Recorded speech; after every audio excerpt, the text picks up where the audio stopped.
Once upon a time in a small village, there lived a cunning cat named Whiskers. Whiskers was always on the hunt for food, and his favorite meal was a nice plump rat. However, there was one particular rat in the village named Cheddar who was known for being very clever. One sunny morning, Whiskers was lying under a tree, pretending to nap while secretly watching the rat hole nearby. Cheddar, peeked out, saw Whiskers and said, "Good morning, Mr. Whiskers. Planning your breakfast again?" Whiskers stretched lazily and said, "Oh no, Cheddar. Today I'm not hunting. I've turned vegetarian. I'm only eating grass and fruits now."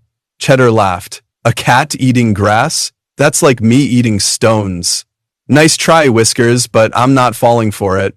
Whiskers realized his plan had failed, so he tried something else. He said, "All right, Cheddar. I've decided to call a truce between cats and rats. Let's be friends." Cheddar smirked. "Friends? Really? Prove it." Whiskers thought for a moment and said, "How about this? I'll organize a party tonight for all the rats. I'll provide the food and no one will harm you." Cheddar pretended to think, then replied, "Sounds fun. I'll inform the others. But only if you promise to keep your claws and teeth away." Whiskers smiled slyly. "I promise."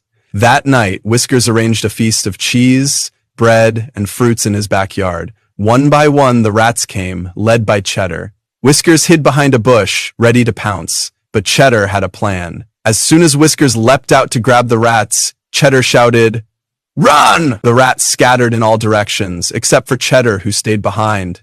Cheddar pointed to the fruit basket and said, "Hey, Whiskers, you promised to be a vegetarian, remember?" Whiskers froze, embarrassed. "I was just, testing if the truce was real." Cheddar laughed. "Nice try, Whiskers. Maybe next time you should stick to fruits." From that day on, Whiskers never trusted Cheddar again, and Cheddar became the hero of the rat community,